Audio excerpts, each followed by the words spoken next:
Mpenzi mtazamaji wa Global TV, ni kwamba kuna watu wanapitia maisha magumu, kuna watu wanapitia mateso, masikitiko na simanzi kubwa, na uwezi amini ni wapo humu ndani ya jiji la Dar es Salaam, na kwamba hawana sehemu ya kushika, hawana sehemu ya kusemea. Leo niko eneo la Tabata Mawenzi jijini Dar es Salaam. Nimekuja kuonana na mzee Paulo Liputa, na yeye kiukweli ana historia chungu na ngumu. Haoni sasa hivi, lakini pia mke wake ni mahututi na anashindwa hata kupata 500 ya kuweza hata kumnunulia unga ili aweze kumpelekea hospitali, kwa sababu yeye haoni na hana sehemu ya kupata, kwa sababu alikuwa ni mzima na akapata ugonjwa wa ghafla. Ungana na mimi Milda Mtema, nyuma ya kamera niko na Salim, tukamsikilize mzee Liputa ambaye pia ni mjumbe kabisa wa CCM kupitia ili shina ambalo anaishi. Baba, habari? Nzuri. Unaitwa nani baba? Paulo Liputa Chiminda. Okay, baba. Pole, usilie, tuongee. Sawa baba? Hebu kwanza niambie, mpenzi mtazamaji anakusikiliza, lakini watu mbalimbali wanakusikiliza hapa. Pole baba, pole. Niambie kwanza, uanze kuelezea, maana naona pia macho yaoni. Tungeanza kujua nini tatizo lilianza na mpaka sasa hivi tatizo lingine linakukabili. Sukari. Sukari ndio ile nipata mimi matatizo haya. Nilikuwa mzima, lakini kutokana na mazingira yaliyonipata ya sukari, kufikia mwaka juzi ndio mpaka mwaka jana ikawa ukungu matokeo yake imefunika. Katika kufunika nilie kinitegemea ni mke wangu. Yeye ndiye ananipeleka hospitali, ananishika mkono, anafanyaje, lakini na yeye bahati mbaya basi ikawa mlango wa bati huo hapa unayoona umemkwangua. Katika kumkwangua basi imekuwa sababu hapo ikawa tena kwenda kupiga tetanus, na baada ya kupiga tetanus tukarudi. Katika kurudi kufika hapa tumekaa, baada ya muda kumbe nguo unavilia ndani kwa ndani.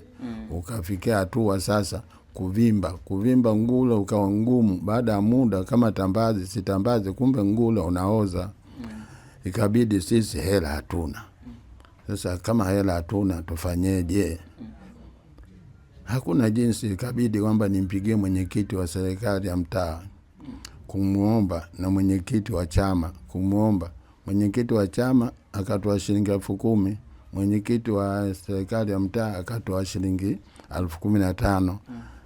Hela ile kwenda na hospitali haikubaliki, yani ndogo sana. Chombo tu kutoka hapa tu kumchukua bajaji, hela hiyo imekuwa ndogo. Waamuzi basi nikapiga tena napiga simu tena kumpiga mwenyekiti, mimi sina hela, ufanya nini? Akaandika karatasi ya msamaha.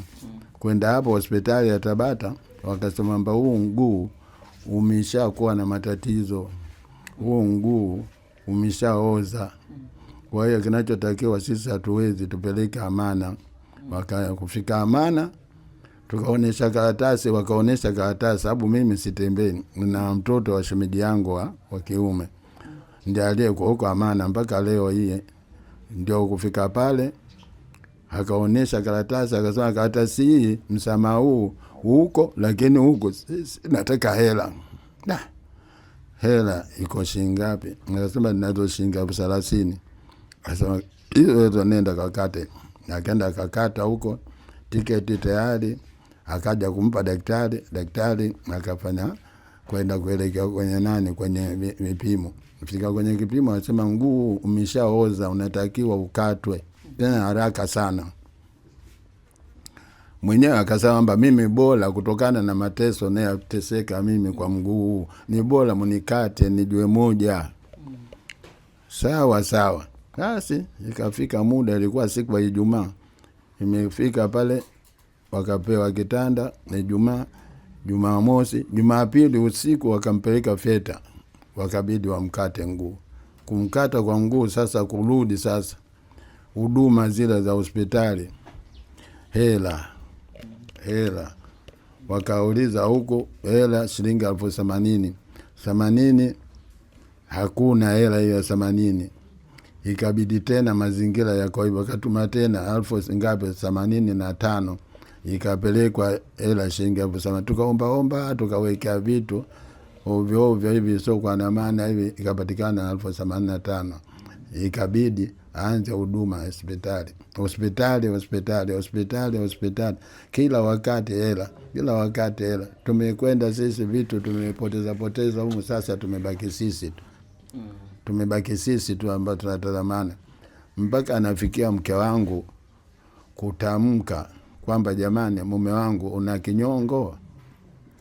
Mimi nikamwambia sina kinyongo, nitakuwa na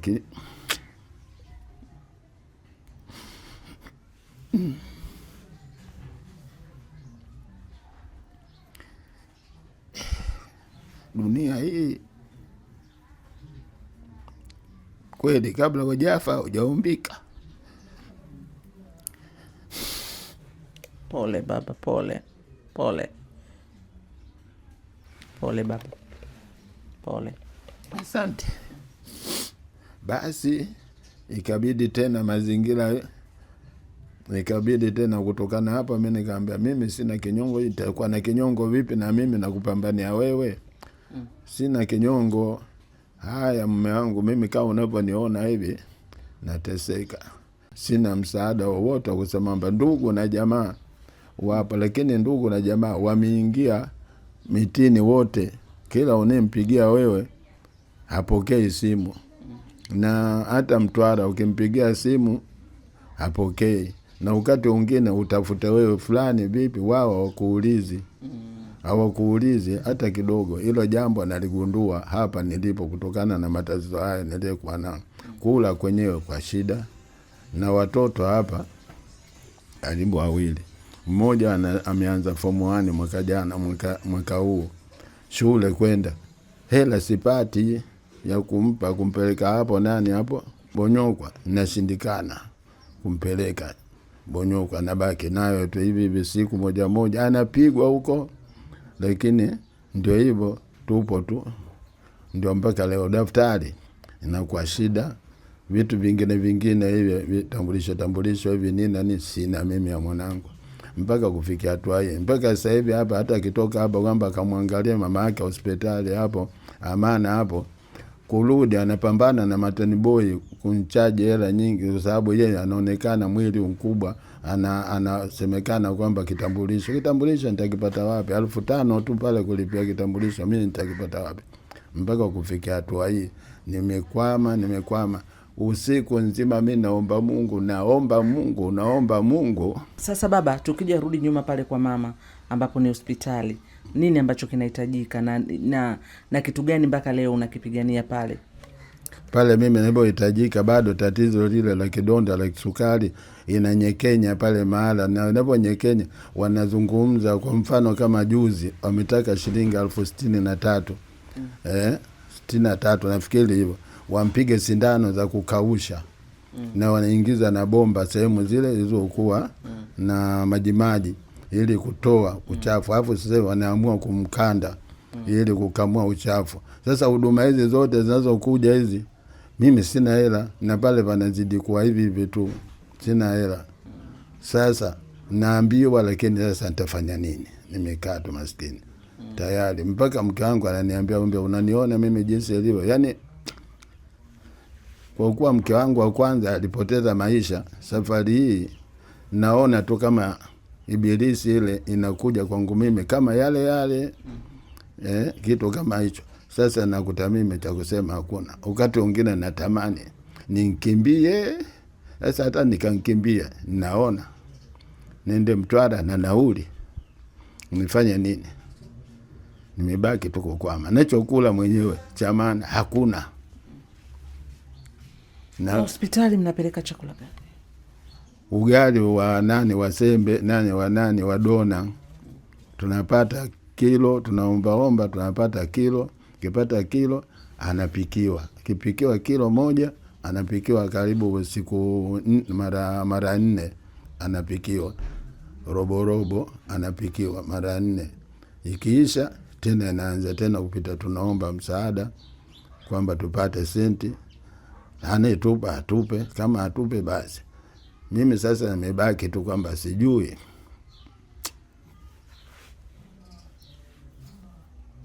Pole baba. Watanzania wamekusikia baba, sawa? Wala usilie, hauko peke yako. Ni gharama gani ambayo inahitajika sasa hivi hospitali kwa jumla? Kama 1.5 milioni.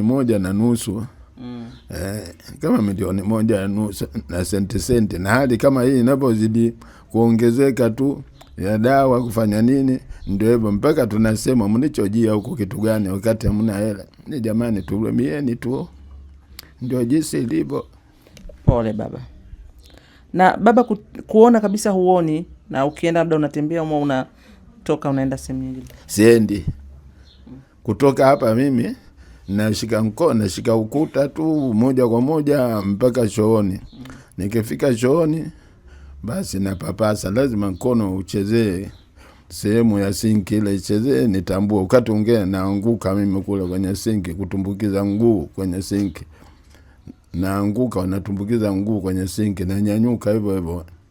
Basi naipapasa, wakati ungea napopapasa naweza kukuta kinyesi kipo pale, natambua jaya ya Mungu mwenye alipopanga. Nitafanya nini? Na nao pale naisaidia tayari. Nikisaidia lazima nipeleke mkono nikapapase pale, hakuna kitu chooni pale. Ndio natoka mimi moja kwa moja nashika ukuta mpaka hapo.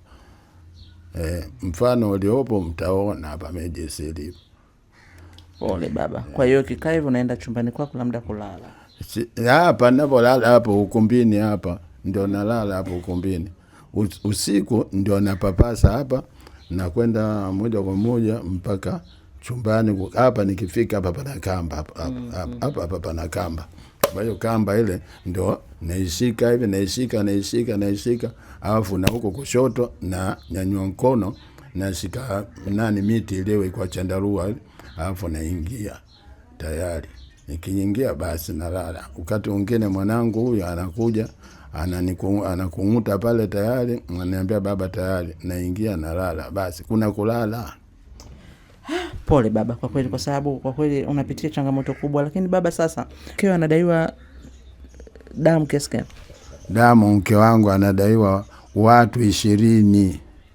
Watu 20 watoe damu. Wakati huo 5 wametoa. Lakini mimi mwenyewe nikapeleka hii karatasi, kitabu changu cha Red Cross ambayo nimeanzia mwaka 1982. Kila mwezi natoa mara 2, Muhimbili. Natoa sasa kufikia mwaka 2012 ikabidi nihamishwe Muhimbili, tukaenda Msimbazi kutoa damu. Sasa Muhimbili kwa tutoe, tunatolea nani hapo Msimbazi. Sasa Msimbazi wakanigundua kwamba wewe ni umeshadibikiwa tayari. Wenyewe wanasema kwamba sijui niseme nini. Sisi watu wa Mtwara tunajua tumepungukiwa sasa hivi na sukari mwilini mwangu humo. Hautakiwi kutoa damu. Mimi nikawauliza kwamba sasa kama mimi na sukari mwilini siwezi kutoa damu, sasa iweje mimi ikiwa kama kumbukumbu ya familia yangu au mimi mwenyewe inakuaje? Akasema haina shida. Haina shida hata kidogo. Ukitoa tu kwamba kama kuna familia yako inapata vikwazo ya matatizo kupungukiwa damu, unapeleka hizi karatasi hizi. Ukifika tu hospitali kuonana na daktari mkuu, yeye anakusaidia wewe matatizo yako ambayo yamekupata, anakusaidia. Nikaambia sawa basi. Lakini sasa cha mshangao, mwaka huu mke wangu ameumwa, amepelekwa Amana pale. Damu inatakiwa imewekwa chupa 7. Chupa 7 zile mpaka leo hii inatakiwa na watu wale kwenda kunisaidia kutoa 5. Kwa hiyo mpaka leo hii nadaiwa damu. Na damu ile nedaiwa wanazungumza kwamba watafuta watu 20. Sasa 20 ukichukua na watu wale 5 wale, na mimi mwenyewe wamesema kwamba wewe utakuwa unakubalika kama mtu mmoja tu basi. Sasa hapo tena nikikumbuka, naona mbona mimi nimetupwa sana, mbona tunatuvunja moyo sisi watu wa damu. Kama hivi itatokea kitu kama hicho, hata akisikia mtu kwamba yeye alikuwa ni mwanachama wa Red Cross wa kutoa damu, yani mwaka 82 mpaka 2013 natoa tu damu mtoto wa wenzenu. Leo mnakuja hapa, mke wangu ndio roho yangu mimi, mke wangu ndio uzima wangu leo. Sasa leo mke wangu apatikane au akosekane kupata tiba, alafu nidaiwe mimi nikimbie kukimbia damu. Hivi si vichekesho hivi vichekesho. Kwa hiyo pole sana. Watazamaji wamekusikiliza, najua una matatizo mengi, yani mengi ambayo yani hata mtu kisikiliza unaweza ukashindwa, lakini kama Global TV tumekuja kukupa moyo, kukuambia kwamba hauko peke yako. Ndio. Kuna ndugu zako ambao huwajui.